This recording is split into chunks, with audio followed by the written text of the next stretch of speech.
I'm going to be showing you guys a few Quest 3 VR games that you need to check out. I recently just got a Quest 3 and I've been pretty happy with it. And with a new headset, I wanted a few new games. And I picked a few of my favorites to tell you guys about. And these also aren't Quest exclusives. You can also get a PC and run these games as well. So let's get on to the first game. Now this game may be pretty similar to an already existing game, but trust me, this one's different. So the first game is a game called Toss. And yes, the name of the game has a banana at the end. So this game's pretty simple. There's no story, there's no reason or why. The main game is pretty simple at its core. You're just a monkey who just goes around and parkour all around the map. Your goal is just to get to the end, while also collecting bananas along the way, which I really did forget a lot about the bananas and I didn't grab them too much. The beginning is pretty simple. You just kind of learn the basic controls of grabbing on platforms and going around. Just some pretty normal platforming, but the further you get into the game, the more interesting the platforms become. There's spikes, trampolines, and enemies that sit on the platforming that you got to avoid. And this game is heavily based on your momentum. So the only thing you have is your hand and you got to throw yourself onto the other platform, which is something that I really struggled with this game. The controls are kind of weird, but the more you play, the more you understand them. When I first played this game, I thought I was all right. And then I got stuck on a level and I just couldn't help myself. And I really just had to keep trying just to beat the level because it was just so far from reach, but yet I knew I could do it. And some of these levels do get a little hard. There have been a few times where I died a lot on one level, but that just makes it all the better when I finally do overcome it. And what I really love about this game is that the game wants you to go a certain way in these obstacles, but there are certain parts that you could outright just skip if you're good enough, and just leaves you to carve your own paths and really just try to get the best time possible. And when you go back to previous levels and you want to beat your old time and get all the bananas, you can see a ghost version of yourself and you can race your own ghost version, which I think is pretty cool. This game also has multiplayer too, so you can get a couple friends, go to some of the hardest levels and just try to race and see who's the best. I was unable to test this though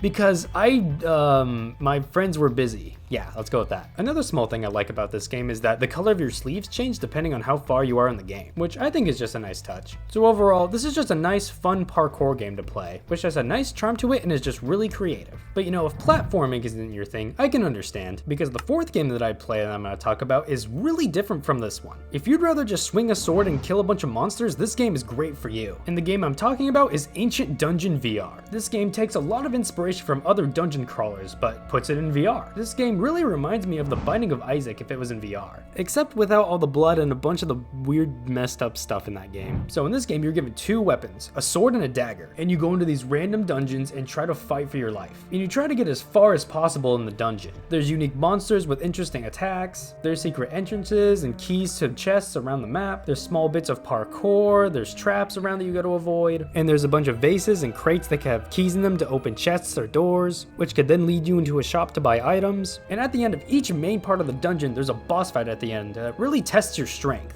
And the further you go, the more upgrades that you find to upgrade your health, your sword, your dagger, and also a bunch of other things. And those aren't just your two weapons. You can find potions that also give you status abilities and just explode stuff, and it's great. But a big reason why this game pulled me in was its art style. When I saw it was pixelated, I thought it would be a little hard on the eyes, but this actually looks really good. It's an art style that VR games just don't really use too much. Really makes it stand out from all the rest. Just has a really good atmosphere that really just makes it really feel like you're in this world. And this game also has recently just added multiplayer, so you and a friend can go in the dungeons together. And I was unable to test this because, yeah, my friends were busy. There's also not too much story with this game. You just hop in a dungeon and just see how you do. Which, you know, not all games need big stories. So if you're just a big fan of dungeon crawlers and PvE as a whole, then this game's gonna be really good and I really recommend it. And the atmosphere is great, but it's not really dark. And if you want something with a darker atmosphere, this third game I'm gonna talk about should be pretty good. And the reason it's so dark is because this next game is a horror game. And I know there are some pretty good horror games on VR like Help Wanted, but this one really caught my attention. And that game is Propagation Paradise Hotel. But ironically, this is the furthest away from a paradise you can get. So the beginning of the game is pretty simple. You and your friend are stuck in this hotel, and there's a bunch of zombies rampant around it as well. And on the radio, you hear that your sister is alive, and that you gotta leave the hotel and go to the exact location to be saved by a helicopter. So you and your friend decide to build the courage to leave and try to survive. survive. But your friend doesn't make it too far and meets his fate pretty quickly. So then you take his gun and then you're on your own. Zombies jump scaring you coming out of the dark, and then you gotta shoot him. And you can't waste all your ammo on one zombie because around the map you gotta find ammo and also find batteries for your light as well so you're able to see. All with also having small puzzles around the map as well, trying to find codes, finding keys to doors. It really doesn't seem too bad, but then when you actually get in the game, you realize this is actually pretty terrifying. This game just does a really great job in just really giving you a sense of helplessness. Just that you're just trying to scramble just to survive, and that the odds are just completely stacked against you. And just gives you a sense of that it feels like you're alone, but you know that you aren't. Each room, each door that you go into could have a horde of zombies in there. Going through hallways, digging through cupboards, going through vents. There were definitely many times where I'd turn a corner and get jump scared by a zombie. This game also reminds me a lot of Resident Evil. Just a bunch of vibes from that game that really just come into this one as well. Sometimes it can kind of feel like it's Resident Evil inside VR, and that's definitely not a bad thing at all. Just really takes all the horror elements and puts it in one game. So if you are really into horror, then this game would be pretty good for you. But if you're not really into the whole horror thing, I get that. Sometimes you just want a stress-free little happy time, which is exactly what this second game I'm going to talk about does. This game is pretty much an exact 180 of the last one, because this game I pretty much just had a smile for the whole time I was playing it, with its silly ideas and silly concepts. And the game I'm talking about is What the Bat. The game is super simple. You just play as a character that has bats for hands, and you just try to do tasks with these bat hands. Now you'd think it'd be pretty limited with what you can do with having bat hands, but this game surprised me with that. First you just start hitting baseballs. Pretty simple stuff. But then you start working a job, trying to fly paper airplanes, trying to make breakfast with your bat hands. And this game also likes to trick you. You think you're gonna do one thing, but then something completely random happens, which can leave you a little surprised with these unexpected little jokes that the game plays. Every little task is just almost like its own little small mini game. So this game kind of reminds me of WarioWare if any of you've played that. This game also just has a really nice, fluffy, and cozy art style, and the soundtrack that comes with this game just goes perfectly with it. And this game doesn't get too hard or anything. It's just a nice little turn off your brain and just see what happens type of game. Even when you get stuck on a level for just a little bit, you can't help just think of how silly of an idea it is. Sure, it's a little frustrating because you can't do it normally because, you know, you have bat hands, but it's just so silly that you can't be really too mad about it. And you also have this elephant companion that comes around you in every single level. I found it kind of weird just asking myself, why is there an elephant here? But then I just decided, you know, why not have an elephant here? How could you hate such a cool guy? The people who made this game also have a game called What the Golf, which is the same thing, but it's just with golf and it's not in VR. And a nice little part that I like is when you're done with the main stage, you get to take a picture with everybody around you. Just everything you encountered in that level, and then you get to see that picture later on. So overall, this is just a cozy little game where it's better not to just have a bunch of these questions and just go with the flow. Whatever silly things happen, they happen. So if you just want some funny little shenanigans and just having a nice chill time, this game is really nice for you. But maybe you don't want to be chill. Maybe you just want to fight someone. Really go head to head with someone with all your skills, which is exactly what this next game is. But before I get to talk about this game, if you really enjoyed this video and are going to check out one of these games, I highly suggest subscribing to the channel. My goal at the end of this year is to get 10,000 subscribers, and I really hope you're going to help me reach that goal. I would really appreciate it if you did,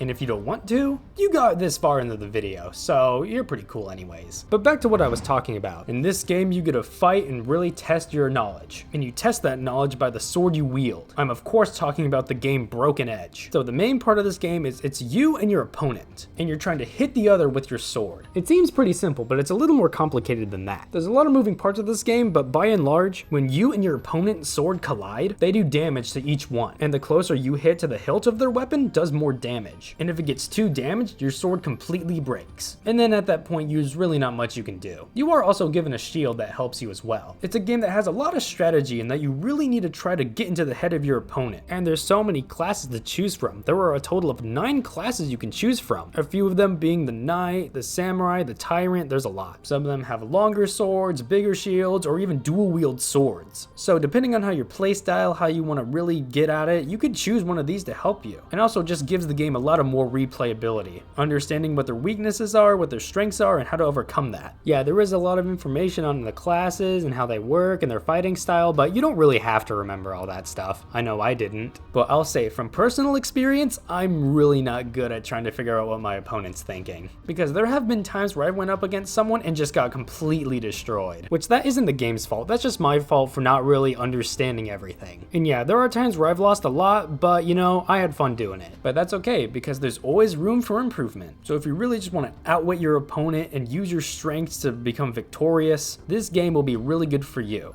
And with that, that's the last game I have. So I hope some of you actually check at least one of these games out. But out of these games, my personal favorite would probably have to be Ancient Dungeon VR, because I know finding games for VR is one of the hardest parts. I personally feel like there's not that many games for VR, and finding some really good ones is hard. And that was my main reason for making this video, just to show more of these underrated games to more people. So I'm just here, and hopefully I saved you some time. So thank you guys for watching, I really appreciate it, and I'll talk to all you guys later.